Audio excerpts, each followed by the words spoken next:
Sudi ni rafiki very deep. Very, very deep. Wakati Jubilee ilikuwa naundwa, yeye ndiye alikuwa anatumwa na bwana deputy rais hapa kwangu. We are very deep friends, very, very deep brothers. Na Sudi, asanteni sana. Karibu, karibu, karibu.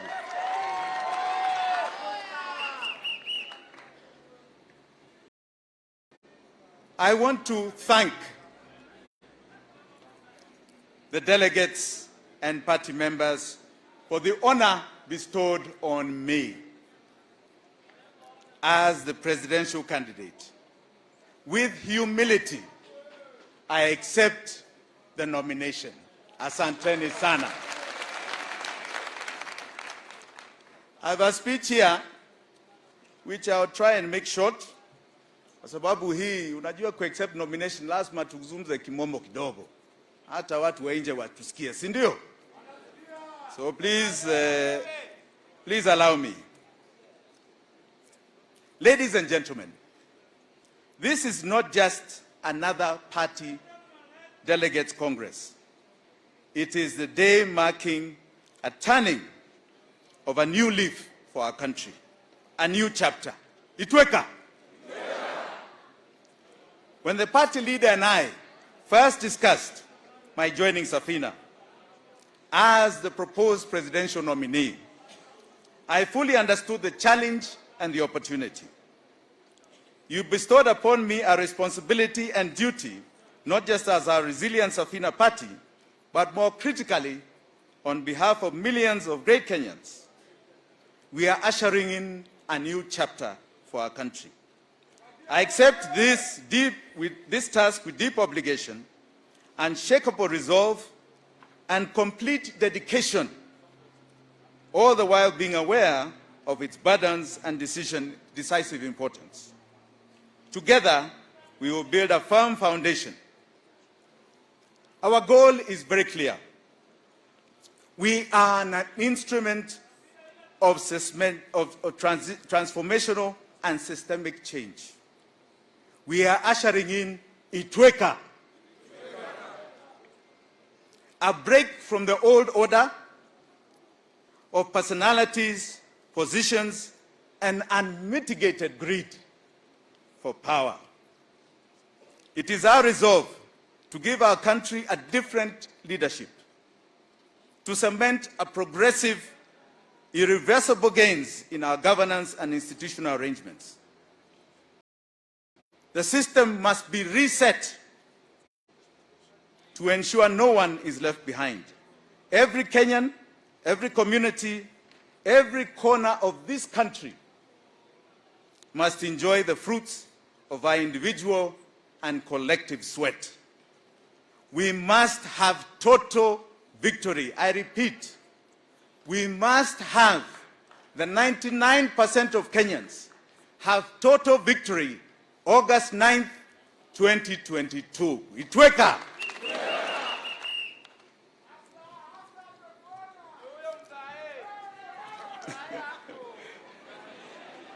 Safina Party has a storied history of being an instrument of real change, even in moments of adversity. I stand for the presidency of this party to create an alliance of all Kenyans. And I want to read something, because one question I have had throughout is, why are you doing this? Wewe Jimmy unakaa mzuri, sasa unataka nini na siasa? Why are you doing this? I want to be categoric. Categoric. Wajua, in this world, when you reach my stage and age, you understand fully what Itweka moment is. In every man's life, there comes a moment when one must search for a cause, a work, an ideal under which he must give himself. Whether he says yes or no is a challenge to be determined in the future. There comes a moment when we become tired of trying to fill a bucket that is leaking. From inside, as we must get a new vessel. There comes a moment in a man's life when to get where we have to go, where there are no doors or windows, we must walk through walls. There comes a time in a moment of a man's life when he must choose to stand or run. A moment when you must look up the bench and you have to say to yourself, can't anybody play this game better? And you realize that you must be the one. There comes a time when a decision by a man to get into the arena has often been made by the difference between the greatness or mediocrity of a nation. That is why I am in this. The system is rigged and is broken. It is for the very few. There was a time, as you saw here, my party leader stood up from his offices in Electricity House. He was one of the most successful lawyers at the time. And he came out of his profession to risk his life to fight for the human rights liberation, second liberation, which we have today. Kenneth Stanley Jindo Matiba is another one such hero. This is not necessarily done by the people who are in politics. It takes all of us, especially the young people I see here, to say this time we are going to be involved. No matter what, it is our time, it is our lives.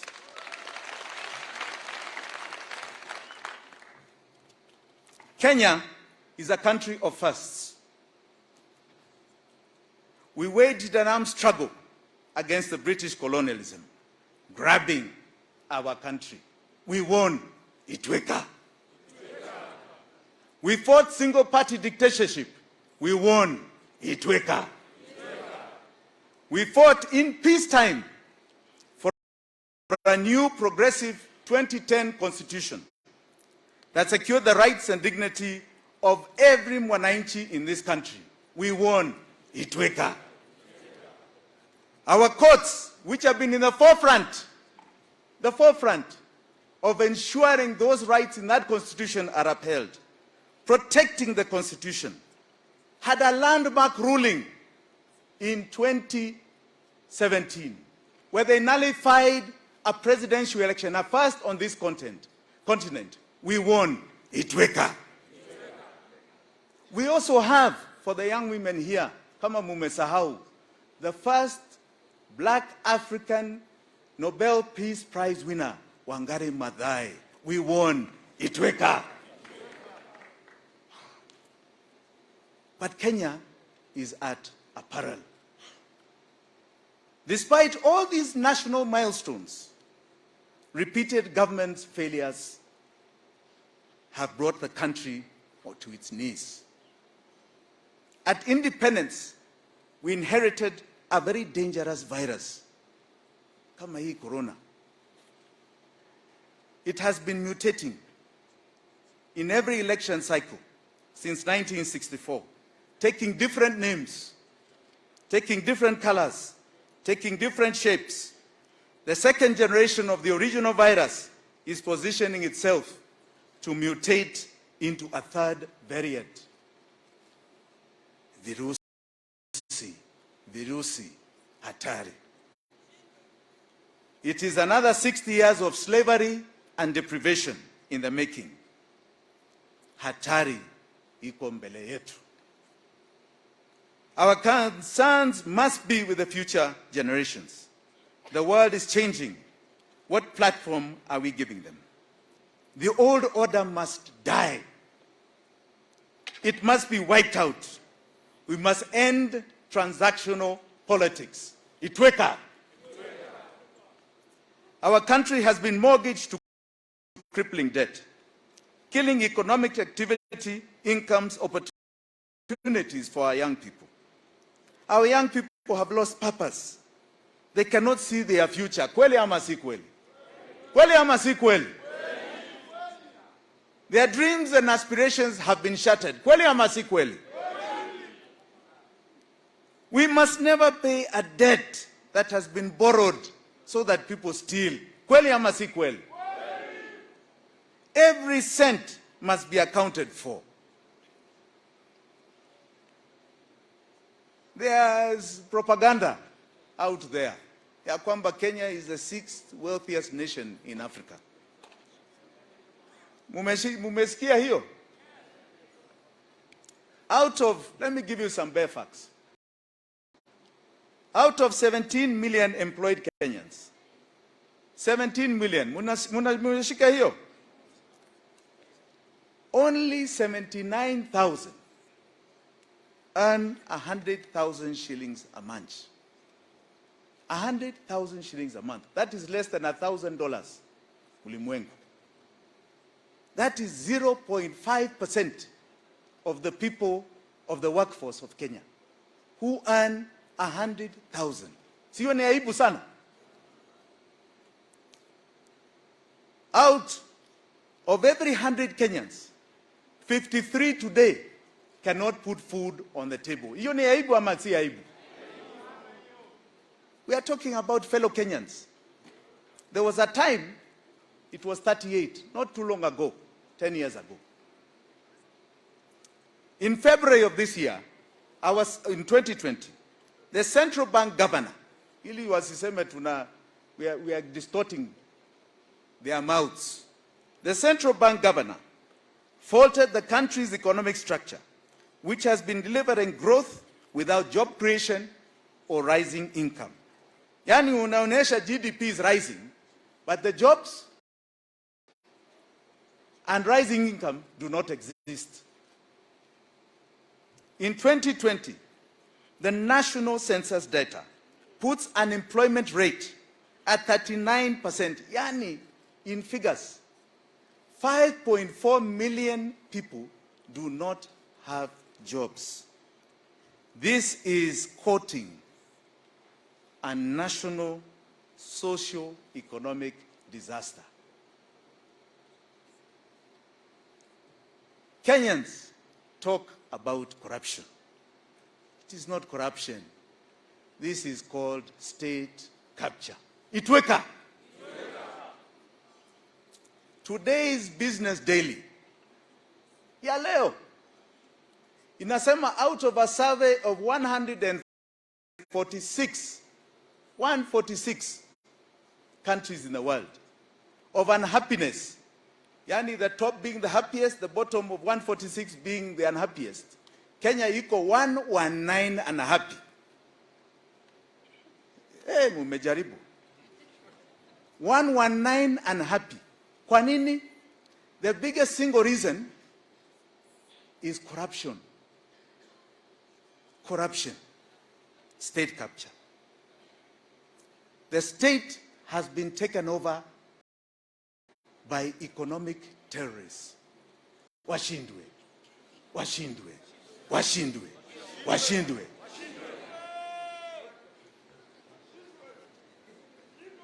State capture has not only suffocated Kenyans, it has made it impossible for our small businesses to thrive and grow. It has captured and stolen our health, our education, our livelihoods, our social security. It is parasitic, predatory, virus, virusi. It is cruel. It has no heart. It has no human face. We have suffered the chain of governments and leaders who are oppressive, who do not care, and have exercised very poor judgment. Kenya now is at a pivotal moment. With a unity of purpose, with it defined in its economic and political landscape, this is the defining moment. The country is now in need of bold, visionary, caring leadership. Caring leadership. Itweka. Itweka. Itweka Itweka. The problems we face are the product of 60 years of political governance failures. In the African culture, Itweka, kwa sababu ni lazima labda nyinyi hamjui nini. Itweka is a revolutionary call to change leadership from one generation to another. When life has become unbearable, see, it's unbearable. From an old leadership to fresh leadership. From old ways to new ways. Na si kubembeleza, najua revolution si ya kubembeleza. We have had a national decline of our nation. The tools of yesterday cannot meet the needs of today and tomorrow. This national decline, rather than national greatness, has spoiled this God-blessed nation. We need a breath of fresh air, of progress and determined dedication in our motherland. We are in the midst of a historic transitional moment. We must chart this radical course. This is beyond business as usual era. It is a moment of bold, forward-thinking leadership. A time to say no more. A time to say resilience, innovation, competitiveness must meet the needs of this nation. That should be the cornerstone of our leadership. Economic security is national security. We must, and we have a decisive obligation to ensure economic inequalities are breached. Social mobility must be breached. There is no point of having a country of 1% billionaires and 99% poor people. Kuna maana? Haina haja hata kidogo. Look at our SMEs. We are going to partner with the private sector to develop a conducive environment for industrial growth and investments in manufacturing. We are going to break down the cost of doing business, improve productivity, and reduce the regulatory demand that stifles the growth of SMEs. Ati unaambiwa, you need 1,000 licenses to start your business. This will be record-breaking. In a record-breaking period, will attract new productive investments. A lot of this we'll talk more when we come to manifesto. In agriculture, I want to just explain a little bit here about the disparities. In agriculture, agriculture contributes 34% of what we produce in this nation, GDP. Lakini ni vizuri mjue, kwa hela to the exchequer, it is only contributing 2%. 2%. Over a third of what we produce, only 2% is going to the exchequer. In contrast, manufacturing contributes 8% of GDP. Imeshuka chini. Imeshuka chini. In 2012, it was 17.5%. And contributes 17.5% of revenue. Umeshika hiyo figures. Wana Deputy President, najua huku kwenu ni majani chai. Na majani chai na chaka mjue, si mnajua ketepa? Si mnajua ketepa? Ketepa, if you go to where the Deputy President comes from, and Isaac Ruto here, Mheshimiwa, you will see the farmers, women and young people especially, picking tea all day, hata kukiwa na mvua. Hiyo ketepa chai goes through a little process in a factory hapa Kenya. Lakini what you don't know ni ya kwamba hiyo chai inaenda Ulaya. Inaenda Ulaya. Inaenda Dubai. From Dubai, it comes back in a tea bag ambao nyinyi mnanunua hapa. Na imetoka hapa. Ketepa tea that you drink, none of it is manufactured here. That is how sad this story is. Very sad. Cheap and reliable energy must be a key driver for economic productivity and competitiveness. We guarantee energy supply, green energy, competitively priced, economically friendly, and meeting a basic requirement for competitive economy. Our energy security will be focused on 4 objectives: secure, plentiful, diverse energy supply, robust, reliable infrastructure, competitive and stable energy pricing. We will aggressively pursue opportunities presented by the global decarbonization agenda, including green hydrogen and its derivatives. An efficient and effective transport system is vital for this economy, and let us get this right. Najua kuna watu ambao they like to show, kuna showbiz mingi hapa. But I'll just give one small example. We are all in Nairobi here. There are 2 reasons why Nairobi is plagued with traffic. Big traffic problems. Moja ni serikali iko ndani katikati ya mji wa Nairobi. So government services, everybody comes in. The second ni transit, matatus. Ukitaka kutoka hapa Bomas kwenda Embakasi, you must go to the center of town, unabadilisha matatu, unashika ingine. Hapo ni kweli ama si kweli? That congestion causes that traffic. Instead of building a highway in the middle of the city, juu, all we are going to do simply in hivi is do ring roads. Si mnajua ring roads? Ukiwa hapa, ukitaka kwenda Embakasi, you don't need to go to town, unaenda tu. Ukitaka Westlands, iko upande huu. Ring roads solve traffic problems.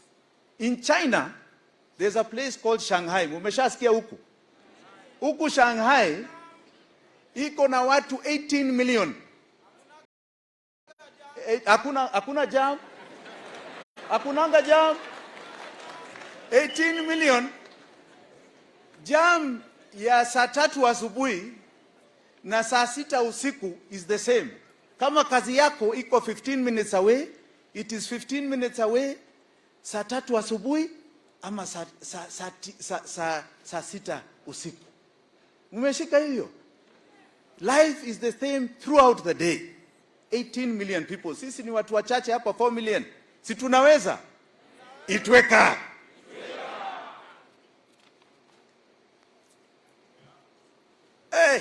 Nimeona wa vijana wengi hapa. Sasa hii mambo ya bundles na digital na sijui nini. Kwa hesabu yetu tumefanya bundles zenu yote to give people 2,000 shillings worth of bundles. Hiyo ni pesa mingi. Ni muhimu sana. That is something that is affordable by this country. Because what we want to do, unajua kuna conquest agenda, na agenda ni information. We want you to get bundles because that is where job creation, self-employment, creativity inatoka. Kweli ama si kweli? Kweli ama si kweli? We want the world to download you. Si nyinyi muna download the world. Munashika. Hiyo ndio conquering huku nje. Isiwe ni kitu ambao nyinyi you are being conquered all the time na information ya huku. Itweka.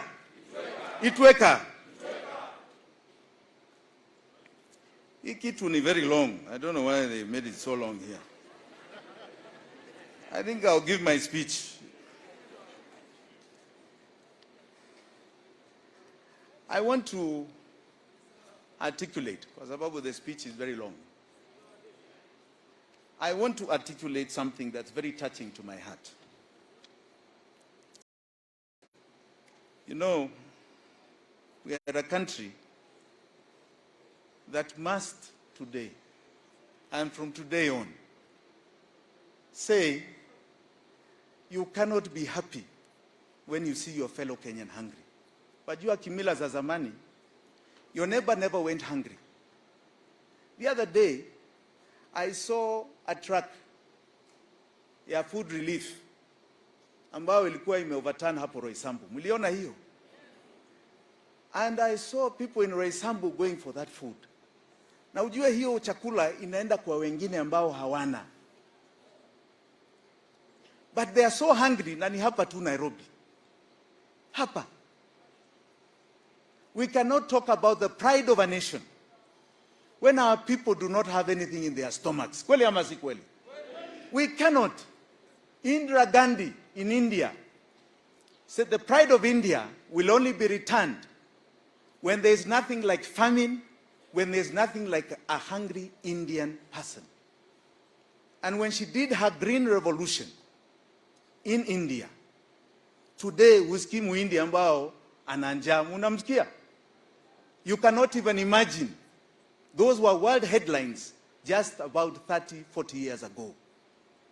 Now, the population of that country, not even the landmass of Africa, the population of India is 1.3 billion. Na kuna mtu anaenda usiku nyumbani kilala na njaa. Wapigie makofi wale.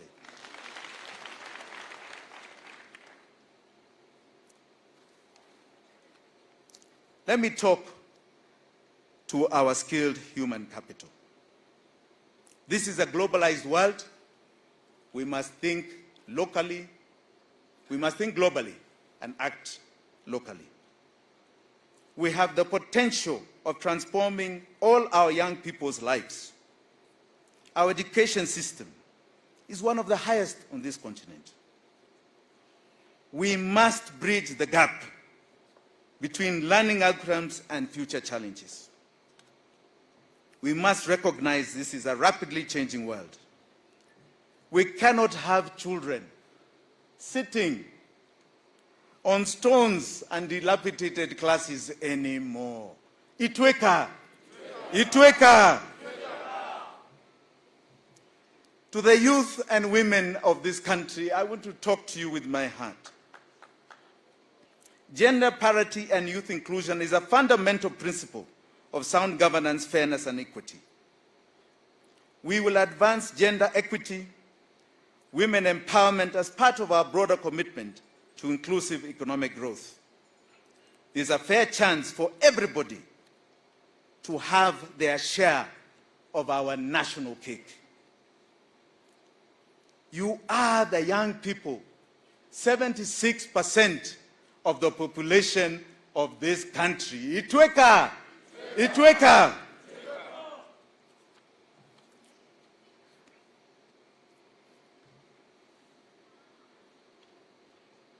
Najua, I was here a little while ago when ANC party leader launched in front of my good friends what he called an earthquake moment. I want to give you the significance of the ark. The significance of the ark. We have committed that this is now the period of economic revolution. Every Kenyan must attain what is guaranteed and enshrined in Article 43 of our Constitution. Your social and economic rights guarantee the following. Amuskize, yani iko kwa katiba. It guarantees food in your stomach. It guarantees and says you have a right to education. You have a right to water and sanitation. You have a right to health. Let nobody act as though they are doing you favors kupatia hiyo nyinyi. This is not about favors. It is your right. It is your right.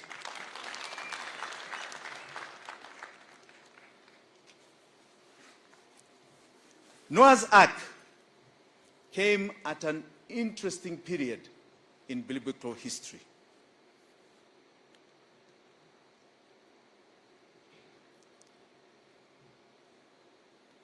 Noah was 600 years old.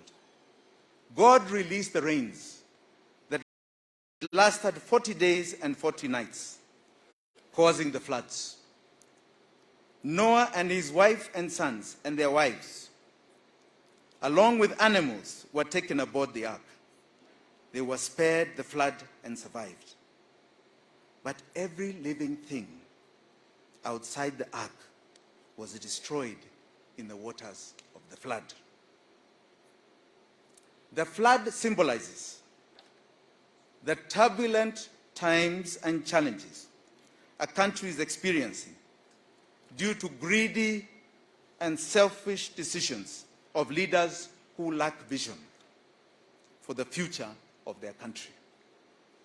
These decisions have led to the current sorry state of our wonderful nation, characterized by high debt, joblessness, and the high cost of living. These floods ushered in a reset in the world. You heard my good friend Musalia Mudavadi say, earthquake, earthquake. What comes after an earthquake? Tsunami, tsunami. What comes with a tsunami? Floods, floods, floods. Na nani ataokoa inchi out of floods? Safina, Safina, Safina.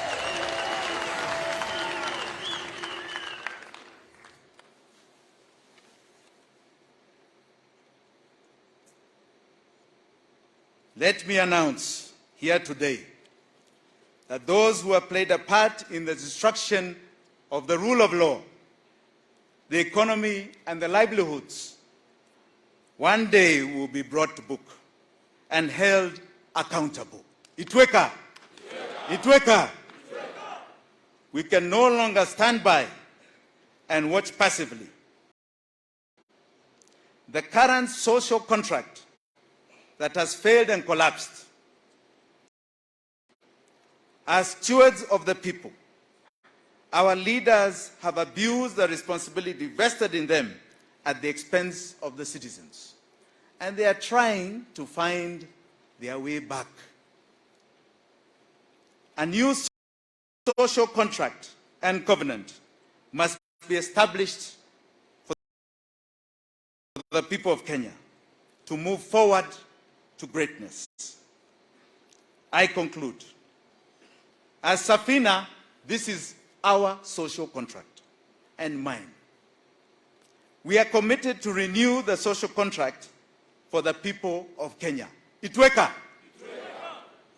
We will rebuild trust and social cohesion, a break from the past. Itweka. We commit to strengthen governance and accountability for the sake of present and future generations. Itweka. We commit to take the time to rebuild our country after the flood of corruption and inequity. Itweka. We will undertake to ensure that each and every Kenyan exercises their right to live a decent and dignified life as enshrined in Article 43 of our Constitution. Itweka, Itweka, Itweka. Asanteni sana.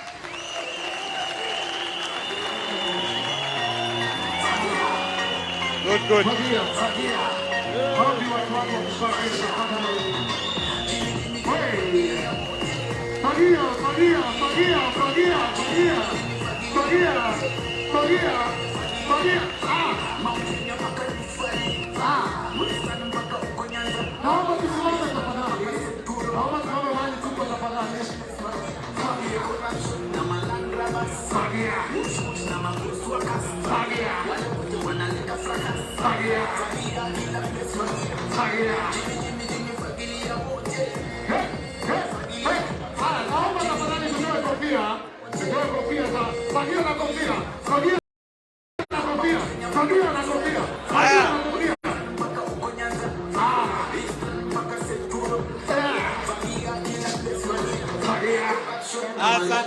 Safina,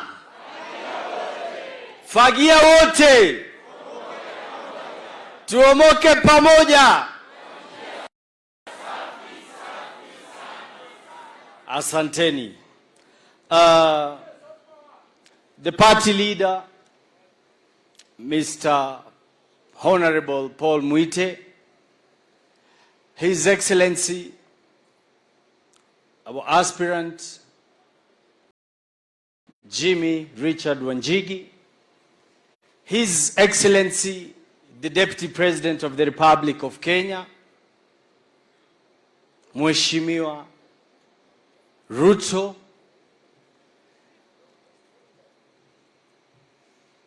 on my right, Her Excellency Nzisa Wanjigi, former chairman and the initiator of Council of Governors and also the party leader of Chama cha Mashinani, Honorable Isaac Ruto, Mheshimiwa Gachagua, the MP of Madira constituency, Mheshimiwa Oscar Sudi from Kapseret, Mheshimiwa Didmas Baraza from Kimilili, Mheshimiwa Kimani Ichung'wah, Member of Parliament Kikuyu, Mheshimiwa Kate Waruguru, Member of Parliament Laikipia, the Chairman, the Secretary General of Safina Party, and all the dignitaries. Hamjambo. Pamoja with the beautiful delegates and the beautiful Kenyans in the house. Hamjambo. Now I take this opportunity to welcome you and tell you that the journey to change has begun. It is said that change is inevitable. And if you cannot change, change will change you. So I want to take this opportunity to recognize also the leaders, the delegates from all the regions. Maybe we will just wave. We have leaders from the coastal region and people from coastal region here, the delegates. Asante. We have upper and lower eastern. Wako kwa nyumba. Asante. We have northeastern Kenya. Wako kwa nyumba. Nawaona. We have Mount Kenya, the people of Mount Kenya. Asante, nawaona. We have the great people of Nairobi, Nairobi County. Asante, tunaona. We have Western and Nyanza. Asante, asante, asante. Okay. Yangu yatakuwa machache. First, I will invite the leaders present. I'm sorry, I forgot to recognize the nominated Senator, Isaac Mwaura, is also in the house. Apigiwe makofi. And because of that, we will go quick because of time. I will invite, we will start with Isaac Mwaura to speak on behalf of the senators in the house. Karibu Mheshimiwa. Just a quick word with the people.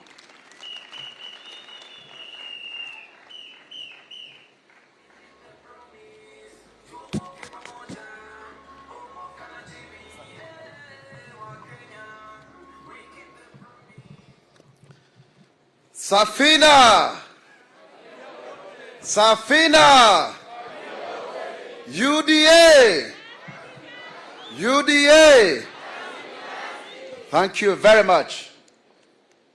The party leader, the presidential candidate of Safina Party, the Honorable J.W. Jim Wanjigi, the Deputy President of the Republic of Kenya, William Samoei Ruto, the party leader and mentor Paul Kibugi Muite, and all protocols observed.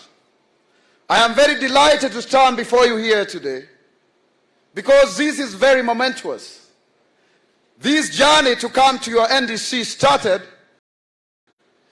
through a tweet that a Kenyan thought that Jimmy Wanjigi should have learned from Isaac Manyora and others who are chased away from our former political party. And I followed the thread, and we ended up meeting with Jimmy at the NDC of UDA. We struck a chord, so much so that we left each other yesterday at 1:30 a.m. as he was preparing for this NDC. A very important note as well is for Safina party leader Paul Kibugi Muite, who served for 20 good years as a member of parliament for Kabete. A man who was born out of the 6 young Turks, and he fought his way to liberate Kenya in the second liberation of this country. Let's clap for him. I met him for the first time in 2007 at a meeting at Silver Springs where Wamagata, you were present, and His Excellency the Deputy President then was sent by ODM to represent the party or the movement as we were clamoring for minimal reforms before the general election that were coming. I stand here today as quite unlikely the first person with albinism to be both a member of parliament in the National Assembly and the Senate. This has come as a result of the struggle by Safina, a party that actually fought and ensured its then Secretary General, Richard Leakey, actually went into parliament on a wheelchair. And when he was made the head of public service, Paul Muite, as chairman, nominated Josephine Senior, the first blind woman to become a member of parliament. Safina is a very inclusive political party. It is out of fighting for the constitution that the position of those with disabilities and marginalized groups was entrenched, and that is how I got nominated in the National Assembly and now in the Senate. Safina has paid the price for the liberation of the most people who do not have the voice. But be that as may, today is actually Itweka. I, Isaac Manyora, a son of a single woman, decided to speak against the idea that only people from certain families can be president of the Republic of Kenya. You cannot have a Kenyatta, an Odinga, a Moi, and that like that. Even you can be president of the Republic of Kenya. It is possible. So Jimmy Wanjigi, your dreams are valid. As a result, just like Paul Muite and others did, we are the new left. I paid the price. I was in court for 10 good months. I had 7 court cases. I appeared in court over 30 times. I was dismissed, chased out of parliament like a dog on 7th of March. And they sent DCI to me and drones to my house. They had a gang of 10 people to finish me. And eventually, they put a travel ban against me. Just simply because of saying a son of a lowly person can rise to become the president of the Republic of Kenya. Those who did so, the handshake brothers, I forgive you. I forgive you. But the fusion of the monopoly of government and the fusion of the monopoly of opposition cannot deter Kenya from the liberation of economic emancipation. Today we stand here today and we are very glad because we have William Samoei Arap Ruto, a man who rose from obscurity as a chicken seller, a God-fearing man, to become the deputy president of the Republic of Kenya. His candidature emboldens all of us seated here today that we too count in this republic. Jimmy Wanjigi, welcome to the Hustler Nation. Let's march together. We need your connectivity. We need your organization skills so that we can win 50 plus 1, if not 70%. You have a room. And I know that at some point you sit down with the deputy president and also agree to support him because he's the one on the lead. And I believe Safina will fall through just like Paul Muite said. Our difference, as I conclude, is that those who are fighting us believe that it is their privilege to rule over Kenya, that we are slaves, like we are rent seekers, and we must be remaining very grateful that they gave us an opportunity to serve. We want to tell them, no, the tree of freedom was fought with blood. We shall fight for our space because we too count. Finally, they want to change the constitution because they faced existential crisis. One of them was finishing 10-year term.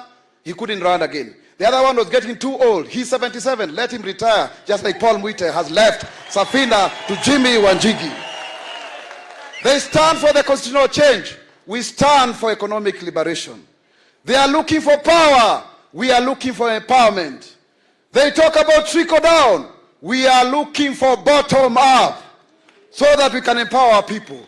Let's join together, Safina, UDA, and all like-minded, because the strength of the pack is a wolf, and the strength of the wolf is a pack. I thank you. Makofi kwa mheshimiwa. Asante, asante. Next, I want to invite the Member of Parliament of Madira constituency, Honorable Rigathi Gachagua. Karibu.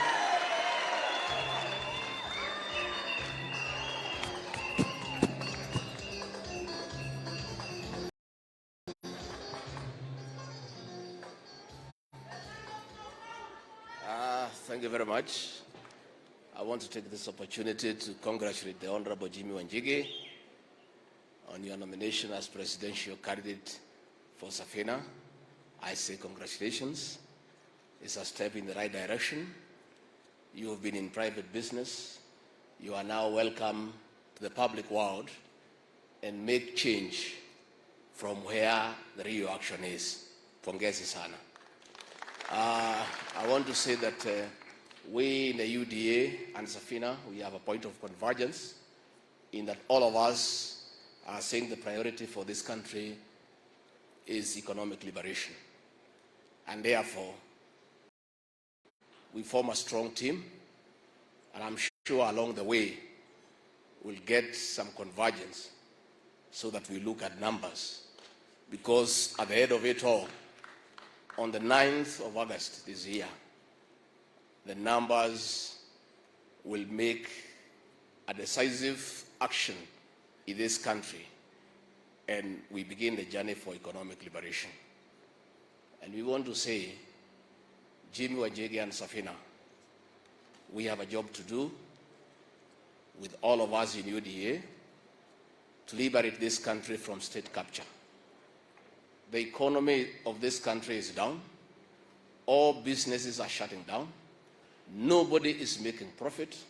It's only businesses run by one family that are thriving. And this cannot be. We must free the people of Kenya from state capture. We are looking at a situation where the milk industry,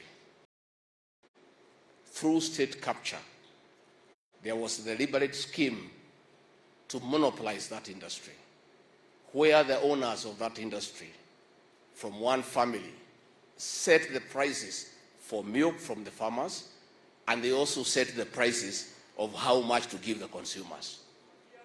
And as a result, you exploit both the farmer and the consumer. This must be brought to an end.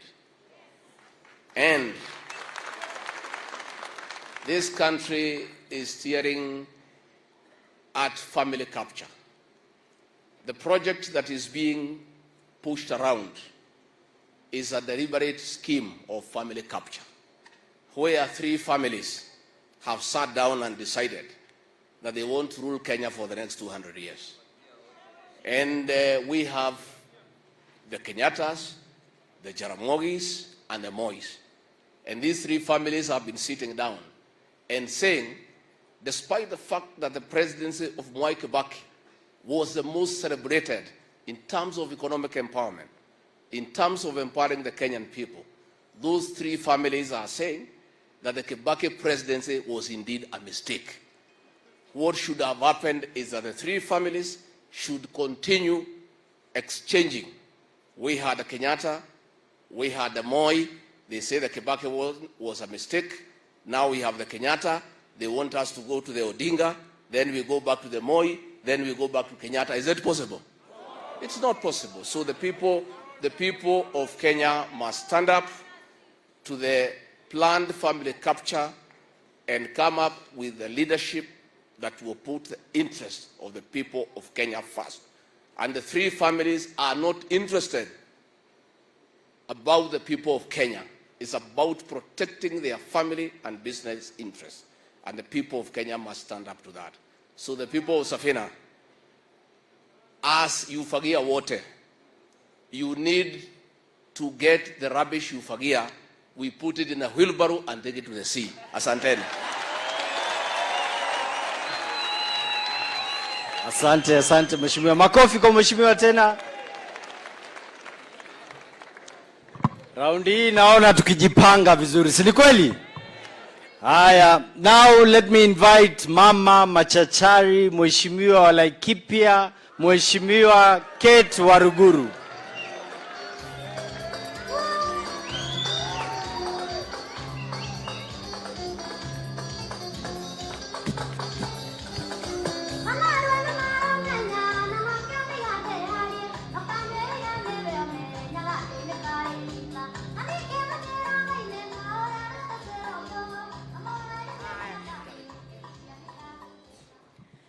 Your Excellency, my good friend Jimmy Wajigi, Mheshimiwa Paul Moiti, Senior Counsel, the Deputy President of the Republic of Kenya, Your Excellency William Samoei Ruto, delegates, hamjambo. Hamjambo tena. Allow me to take it up from the Honorable Rigathi Gachagua to congratulate the Honorable Jimmy Wanjigi on your appointment today. We are gathered at this dome today because we believe in your ideologies. Safina Party, you have been very vocal from the very day you've started in the ODM party, fighting for the third liberation of the Republic of Kenya. Allow me to join you today, standing here and speaking on behalf of millions of young men around the Republic of Kenya, to tell you both and the Deputy President, that we Kenyan youths, we are damn tired ya kubebwa ufara katika serikali ambayo tuko nayo. Allow me to join you in this conversation. Our forefathers fought off Mzungu. They fought for our land. They fought for education. They fought for healthcare. And we had the likes of the Honorable Paul Moiti fighting for multi-partyism, fighting for 2010 constitution. And the biggest question I ask myself today, I, Kate Waruguru, and many young men below the age of 40, what are we going to stand for in the liberation, the next liberation, in the current crisis, as far as economic revolution is concerned? Allow me, ladies and gentlemen, to invite you into this conversation. This is non-partisan.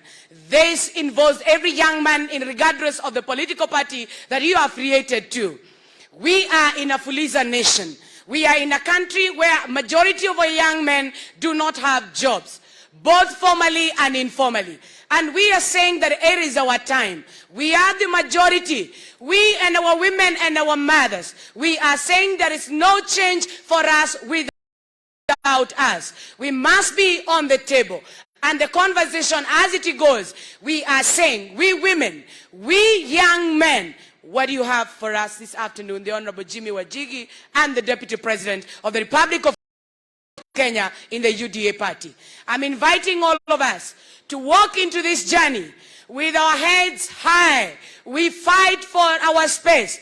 Majority of our young mothers who do not have jobs, who do not have vibarua, mama fua, boda boda, mama boga, hata wale wanarandaranda kule kwa mitaa. Tunasema serikali ni yetu sasa. Na wakati wa kusema hatubebewi akili ni sasa. Wakati wa kusema tumepewa mwelekeo ya kutosha. Tulikuwa kule Sagana 3, tukasikia tumeambiwa safari ndio hii, barabara ndio ile. Mimi nitamaliza kwa kusema hivi. The Honorable Jimmy Wajigi, you are very right. From the time Mzungu left this land, We have had the Odingas, we have had the Kenyattas, and we have had the Mois. When are we going to get a chance to get one of us as the President of the Republic of Kenya? When we talk in this conversation, we do not mean that we want people to be poor so that we can celebrate you. We are saying, come as you are. If you have a heart to help, you have a heart to serve, you have a heart for change. And that is why we are saying, if it is time for liberation, then we must join in. Bring like-minded people together. The same way today we have Jimmy Wanjigi, we have William Samoei Ruto, and we have other great Kenyans gathered here. And we are saying, it is Itweka moment. Thank you very much. Asante Mheshimiwa. And because of time, I'll invite back our presidential candidate, His Excellency Jimmy Richard Wanjigi, so that he can invite the other dignitaries. Karibu Mheshimiwa.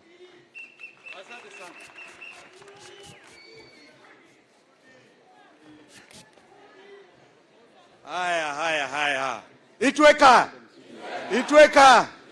Itweka. Sasa unajua, we have very important guests here. And we are competing guests. My fellow competitor, nani competitor?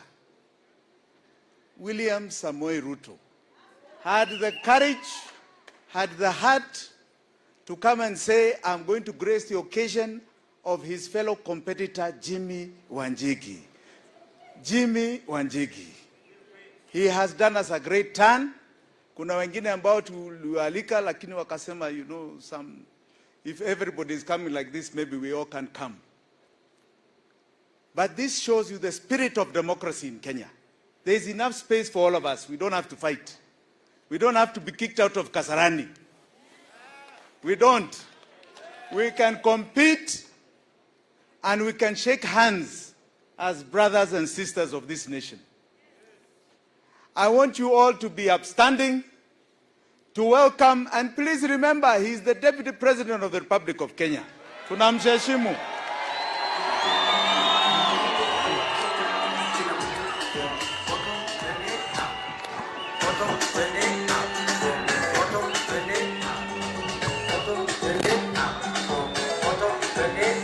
My brother,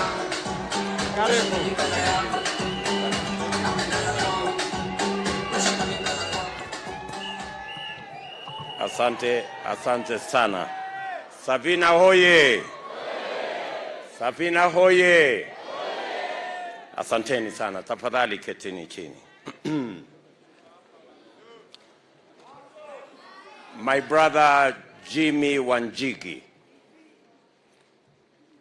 and the Safina fraternity. I am here this afternoon to share with you this very important moment when you unveil this great Kenyan to compete in the next general election. My friend Jimmy, congratulations for the honor Safina has given to you by giving you their ticket to compete in the next general election. Pongezi sana. And welcome to the competition. Competition brings the best out of all of us.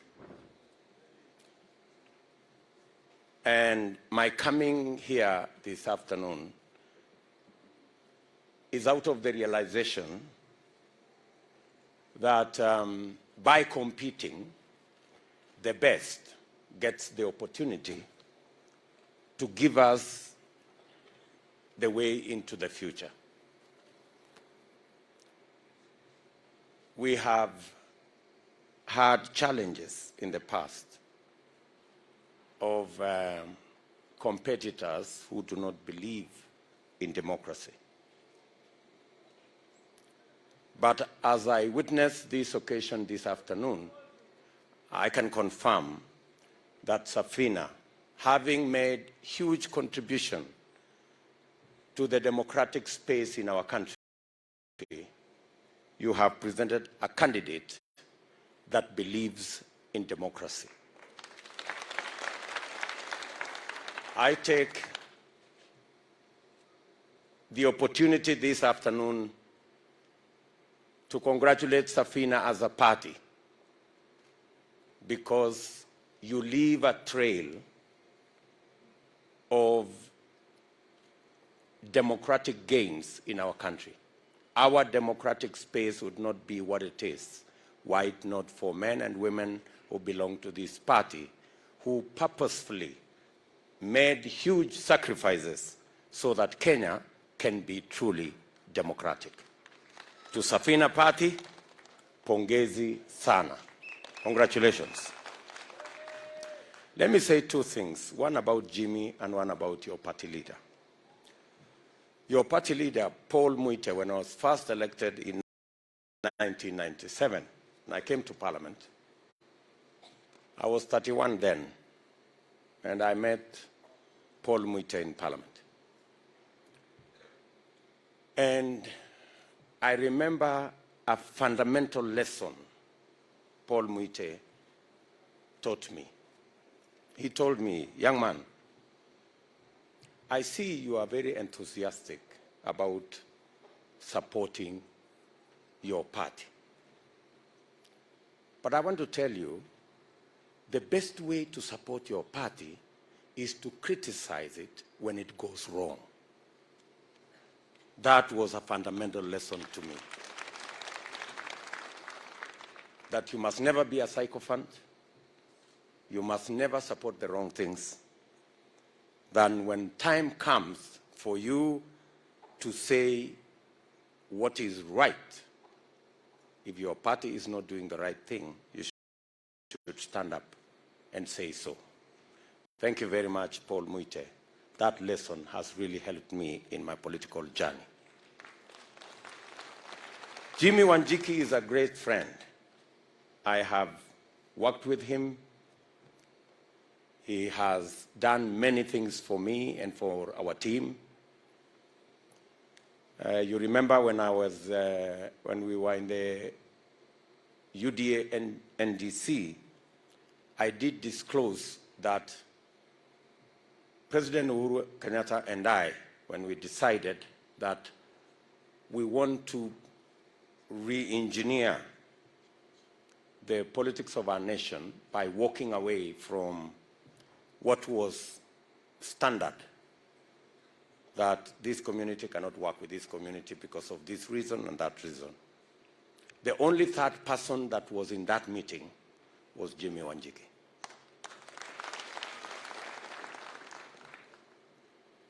And I remember telling him in our NDC that he still keeps the original agreement signed between me and Uhuru Kenyatta.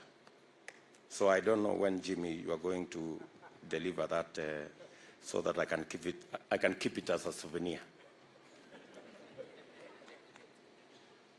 But having said that, I have listened to Jimmy, and I have heard Safina fagia wote. And so I was asking Jimmy while sitting there, this fagia wote, there are some who are being swept out. I'm sure there are some who are being swept in.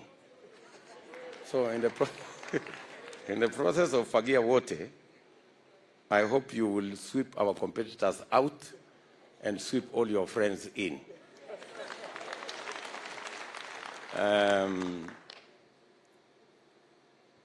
Let me say just a few things. I have listened to the statement made by Jimmy Wanjigi, and one statement struck me, and that statement is about personalities versus the people. That is the statement that struck me. And that defines the moment where we are in the history of our nation. There is competition between personalities and personality cults and personality politics vis-a-vis the people and the institutions that facilitate the people to participate. There are two sides to this competition, and the clarity, the difference between the two sides to this competition is like the clarity between day and night. Our competitors believe this is a constitutional moment. We believe, together with Safina, that this is an economic moment in the history of our country. Our competitors believe that this is a constitutional moment because they want to change the constitution to create jobs so that leaders can benefit. We believe it is an economic moment to change the economy, create jobs so that millions of young people and millions of Kenyans can have access to jobs.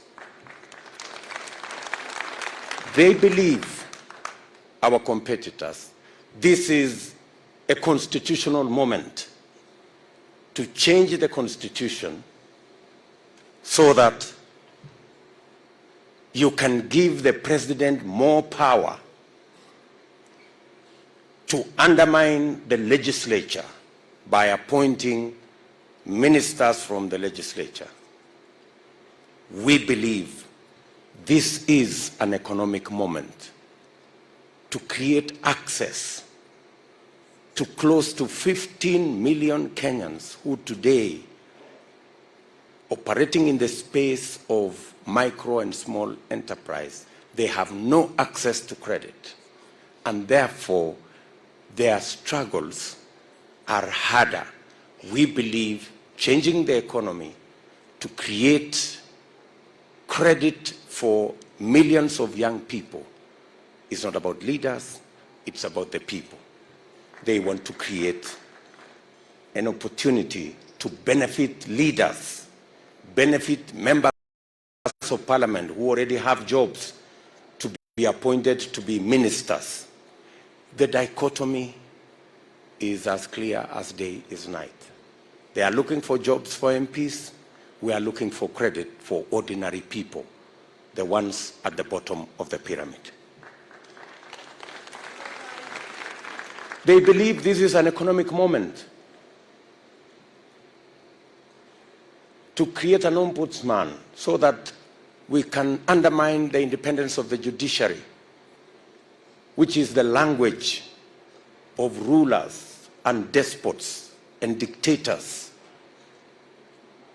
We believe this is a moment, an economic moment, to create economic freedom so that every citizen can operate in a space that respects the rule of law. Good people, they believe and they have facilitated the corruption of the political system to merge the opposition and the government, creating an unaccountable system that promotes conflict of interest, that promotes state capture, that promotes corruption, and that benefits only the corrupt. We believe, as the people of Kenya, that proper political formations with clear checks and balances that respects different political formations with a governing party and an opposition party creates accountability, better use of national resources, and ultimately benefits every citizen and creates a country that leaves nobody behind. So this contest is as clear, and the sides are as clear as day is from the night. And that's why I came here, because Safina shares the same belief in an economic moment in this election, the way UDA does. Finally, na pengine nitasema kwa Kiswahili.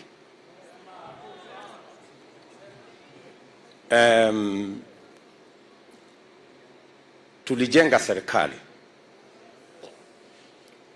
na tumejenga reli, tukajenga barabara karibu kilomita 10,000, tukaunganisha stima watu 8.5 kufikia sasa, tukatengeneza technical training colleges, sasa tumefikisha 150 Kenya. Lakini mahali nimeketi leo, naamini serikali tunayotengeneza kwa mapenzi ya Mungu na wale wote ambao tunakubaliana ya kwamba wakati huu ni wakati wa uchumi, ni ile serikali ambayo itaweka pesa kwa mfuko ya mwananchi wa kawaida. Na njia ya kuweka pesa kwa mfuko ya mwananchi wa kawaida ni kuhakikisha kwamba wale vijana karibu 4 milioni, Jimmy amesema hapa watu 5 milioni plus, out of that 5 million, kati ya hawa wa Kenya ambao hawana ajira 5 milioni, 4 milioni ni vijana.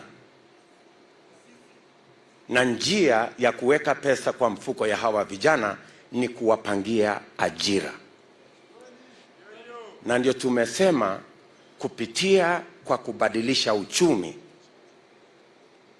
tunapanga kuweka pesa katika sekta ya housing, manufacturing, value addition, agro processing, ili tuhakikisha kwamba vijana wanapata ajira, tuweke pesa katika mifuko yao, wajisimamie, wasimamie familia zao na wajenge taifa letu. It doesn't matter how much you change the constitution. Until you have a program to create jobs, you will never change this country. Tunasema ya kwamba njia ya kuweka pesa kwa mfuko ya mwananchi ni kuhakikisha ya kwamba kila biashara ya wale walio chini, micro and small enterprises, ambazo zina account for 80% ya wafanyabiashara wote Kenya, ambao leo wanaangaishwa na fuliza na wanaangaishwa na mashailok, tuwe na credit system ambayo itawawezesha badala ya kulipa 10% per day vile wanafanya saa hizi, walipe 10% per year kama makampuni zingine zote. Na kama inawezekana, kwa sababu wao ni biashara ndogo ndogo, vile ya kuhakikisha kwamba wanalipa less than 5% per day, na bila ya kuwauliza mambo ya security, mambo mengine, because there is always a way where you can create security without the security that we all know of title deeds and other things. So I share this moment with Safina, and I want to ask the membership of this great party to work with us. As the party leader has said, we will work together going into the future, because we share in the vision of our country going into the future. This is not my day.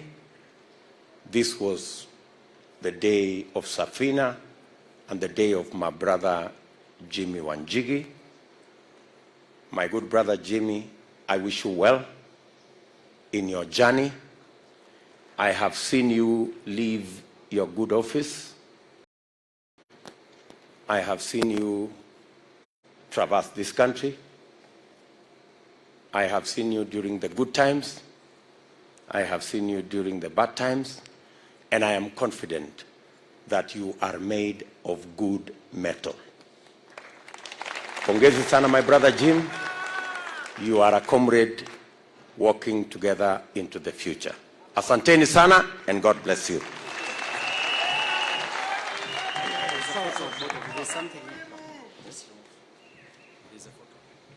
Thank you, Jimmy. Asante sana. Asante sana. Makofi kwa Deputy Rais. Makofi. You're made of good metal. Asante, and so are you, my brother. Asanteni sana. God bless you. Asante. God bless you. Thank you, my brother. Makofi.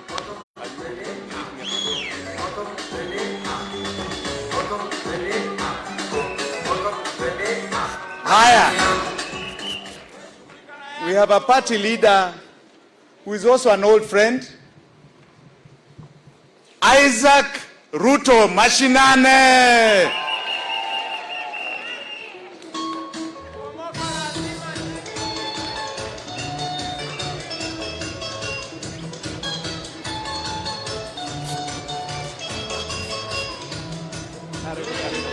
Makofi kwa Isaac, makofi, makofi, makofi. Asante sana.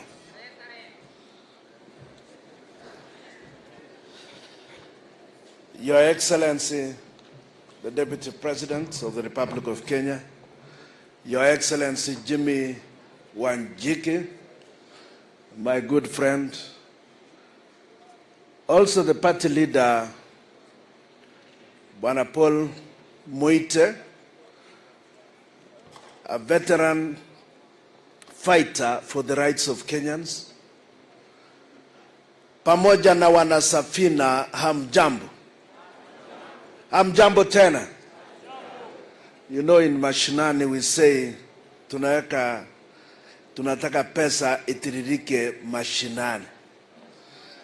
We share the same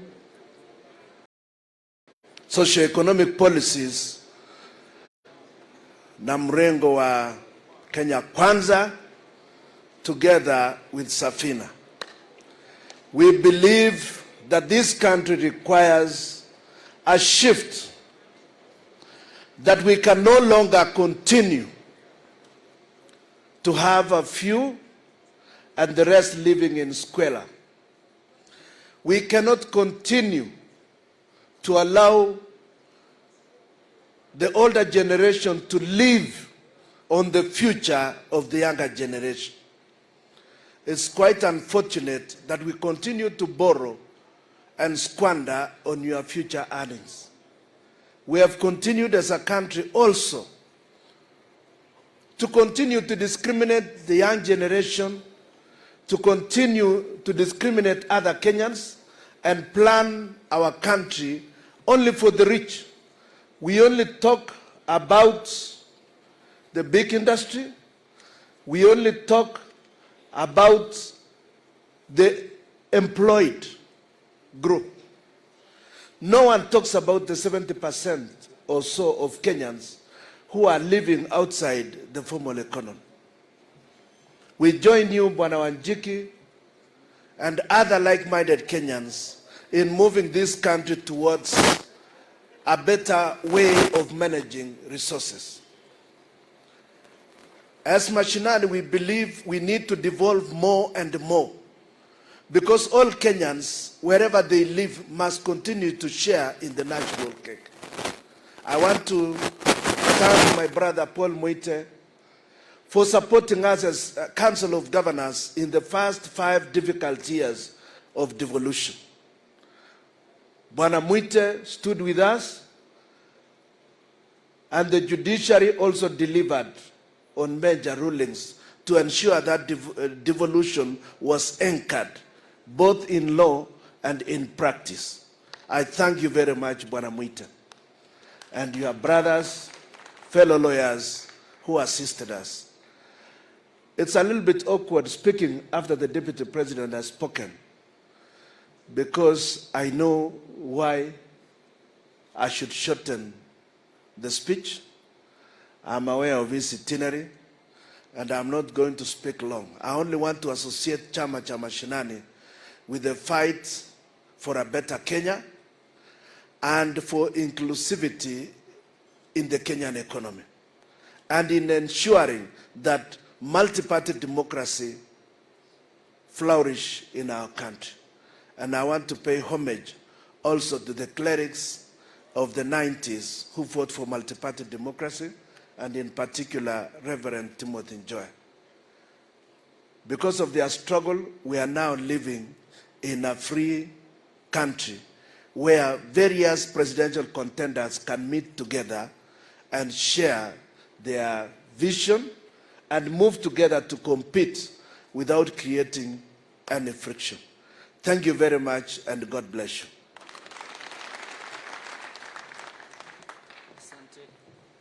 Asante, Mheshimiwa.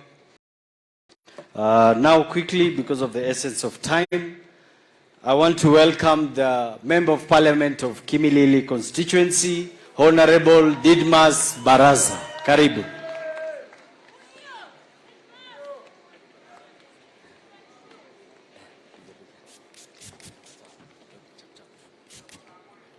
Thank you very much, my good friend. All protocols observed. I also want to take this opportunity to welcome Jimmy Wanjigi to this exclusive club of presidential candidates. And I want to assure him that we in UDA, we value friendship, and we believe that if we work together, we will be able to fight the enemies of this country, being unemployment, bad governance, especially where individuals walks to KEMSA and picks billions of shillings, the money that was supposed to assist this country fight COVID-19. I'm particularly more happy because in UDA, the party that's led by the Deputy President, today when you meet very many young people on the streets, they will tell you that even if you find yourself in a situation where you have to sweep toilets to earn a living, that even if you find yourself that you have to wash cars to earn a living, that should not kill your dream of being President of the Republic of Kenya, because we believe that this year is the year where the lead is going to be lifted, that we can only come from a particular family to be President of the Republic of Kenya. And by so doing, we will work together with all people, all persons who are alive to the fact that the economy of this country needs to be changed, so that we begin from bottom up, uchumi bora, pesa mfukoni, and an equitable environment of doing business for all Kenyans, not an exclusive club for certain families, so that we can bring the cost of living down and we move forward. As I finish, I want to ask Safina that please, mukifagia wote, musifagie sisi, fagia wale wakora waliingia huko KEMSA, wakachukua pesa ya COVID-19. Nimeambiwa juzi na Auditor General, ati baada hata ya kuchukua hiyo pesa hawakutosheka. Ati wamerudi, imagine ati mpaka kondom pia wameiba, sijui hiyo kondom wamepeleka wapi.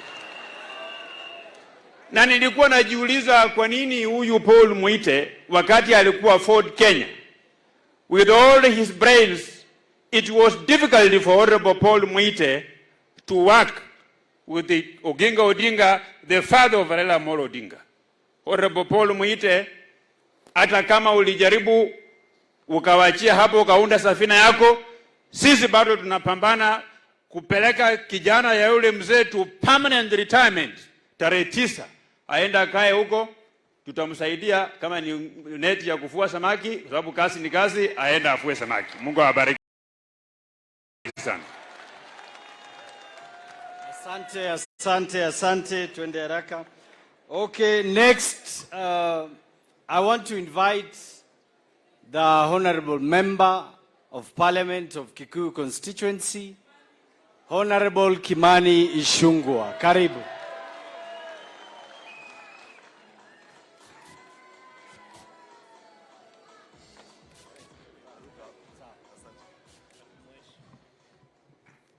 Thank you, Steve. Your Excellency, the Deputy President, the party leader Safina, who is my predecessor as my Member of Parliament, the Honorable Paul Muite, and the Safina presidential candidates, my friend and brother Jimmy Wanjigi, Safina delegates, hamjambo. Asanteni sana. I feel honored to stand before this gathering today and address you briefly, because this is a party, I think, whose roots, as Paul Mwite would agree with me and Wamagata, I think this party, the roots is Kikuyu constituency, where Paul Mwite came from as Member of Parliament. But it has grown to be a party that has proved itself over time. From the time Safina was registered, it has served this country even without members of parliament in parliament or MCAs and councillors. It has continued to exist as a political party and strengthened our democracy. And we cannot fail to mention the great work and the huge contribution to the growth of our democracy that the Honorable Paul Mwite has played in this country. And I must congratulate my brother, Honorable Paul Mwite, because he is a man who appreciates what he is worth and knows how to hand down power and instruments of power within the party and even in the country, because for the time I have served as Member of Parliament for Kikuyu, I have only but benefited from the wisdom of the Honorable Paul Mwite. I came to know Jimmy Wanjigi when I was elected Member of Parliament around 2014, and we have grown and become good friends since then.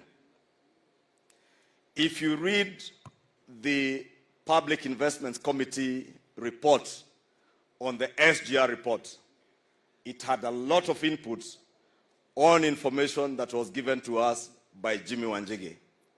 And it is indeed Jimmy Wanjigi who, over a cup of tea, advised me that we should advise the president not to take that railway beyond Nairobi to what is now called the railway to nowhere, into a private farm in Naivasha. But we were never listened to. Let me take this opportunity to congratulate you, Jimmy, and ask you to continue walking and working with us to liberate this country from the economic terrorists that you have just said, who are governing this country and who imagine they not only own this country, but they own all of us. It is indeed true that they have come to believe that right after independence and their fathers took over our land, the land our forefathers and our fathers fought for, being the primary factor of production, land, and the other four factors of production, one of them being labor.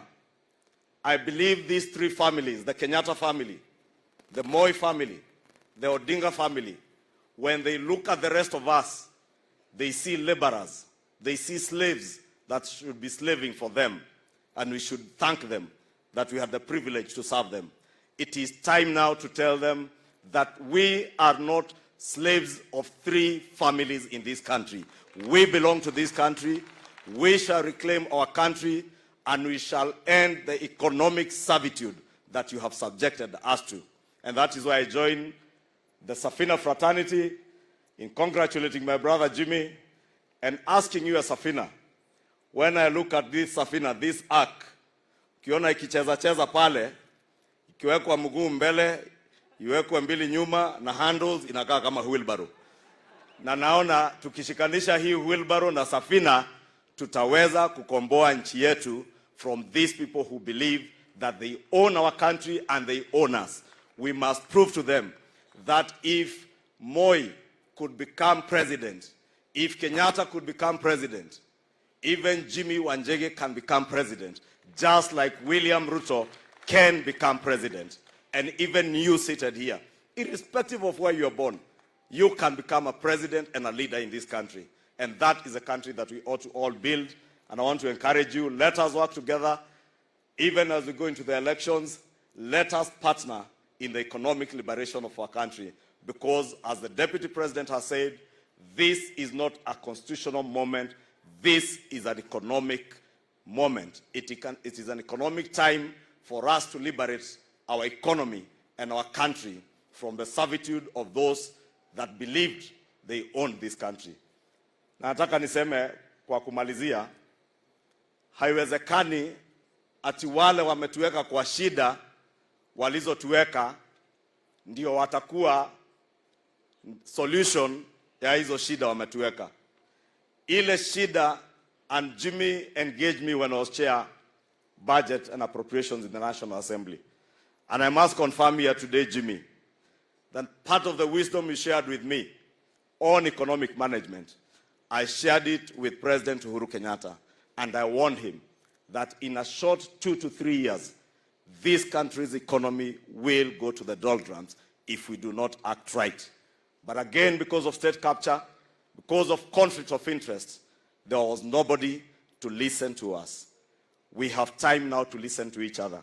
Between Safina, UDA, and all the other political parties in Kenya Kwanza, we can liberate this country and hand it back to its true owners, the people of Kenya. Asanteni, Mungu awabariki. Asante Mheshimiwa, asante. Poleni, I know you really wanted Honorable Sudi to speak, lakini ameniambia kona homa na sauti imepotea. Lakini naomba asimame awasalimie. Just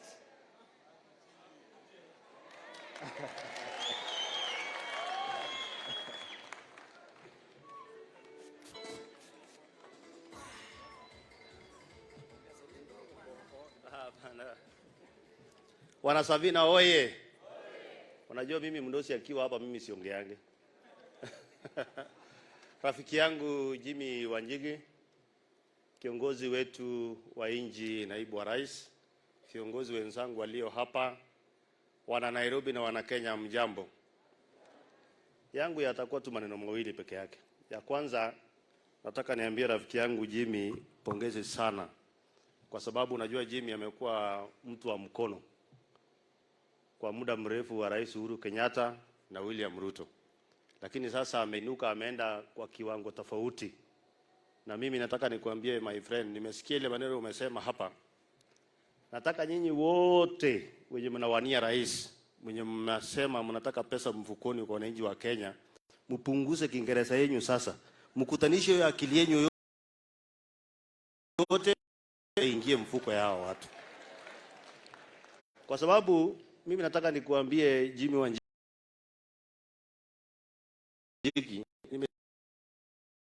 wakati huwa tunapanga mambo mengi, uko na akili ya kutosha. Hao wananchi wako hapa, hata wenye wameketi hapa peke yake, kuna wengi wao hawajui watoto wao wataenda shule vipi. Kuna wengi wao hata hawajui chakula ya leo wakipata ya kesho watapata wapi. Hii ndio mimi nataka niwaambie. Kitu ya kwanza, tunataka mtoto wa Mkenya, wa Oscar Sudi, wa Jimmy Wanjigi, wao wamekaa hapa na Wakenya wale wengine waende shule kwanza yenye inafanana. Ya pili, tunataka inji yenye kila mtu anaenda hospitali atibiwe arudi nyumbani. Tunataka inji ukifika nyumbani unauliza tukule nini leo, sio ukitoka asubuhi ujui watoto wanakula nini. Na hiyo ndio nasema mpunguze hii Kiingereza yenu sasa yote, muhakikishe wananchi wamepata pesa mfukoni. Mwenyezi Mungu awabariki sana. Haya, mmemsikia? Mmefurahi? Haya, na mimi pia niseme kidogo, si ndio? Mimi pia ni mwanasiasa. Lakini mtaniruhusu.